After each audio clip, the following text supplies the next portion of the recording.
And from Western Nebraska to Mars, I was reminded, like a lot of you, I'm kind of obsessed with following the Mars rovers around on the surface there. And it reminded me recently that Eiseley had written several poems about the Viking lander. He died in 77, but the Viking probe had landed actually on the 4th of July, 76 on the, it was, there's only so much scheduling you can do with landing on Mars, but I think they picked that date, since it was in the window of possibility.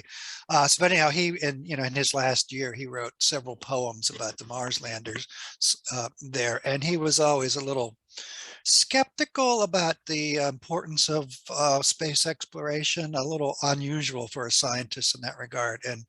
And he also was skeptical that humanity would ever be able to really populate other planets in any sizable extent. And I was going to read this poem.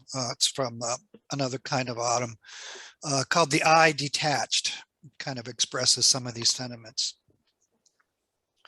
The far reach of the void, the eye detached from the eye, begins to haunt us. Seeing across 200 million miles, rock shadows form the illusion of letters. Seeing things without meaning there. But here, electronically translated into dust clouds, wandering the eternal waste. The place where man would be most lonely, he must needs create a far laboratory to engender one friendly microbe, if such do exist. O Martian day, lit by the black light of no eyes, blind craters, blinkless sockets gazing where no rain falls. Here, nothing has died, been born, since yesterday's 4 billion years.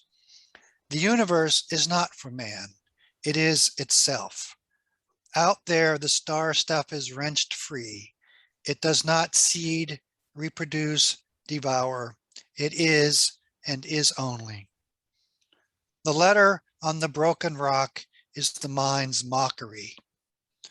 Go up among high rocks where clouds and hailstones stream over nothing. Be content with chuckling irreverent ravens. See, if at all, with the newt's beaded eye.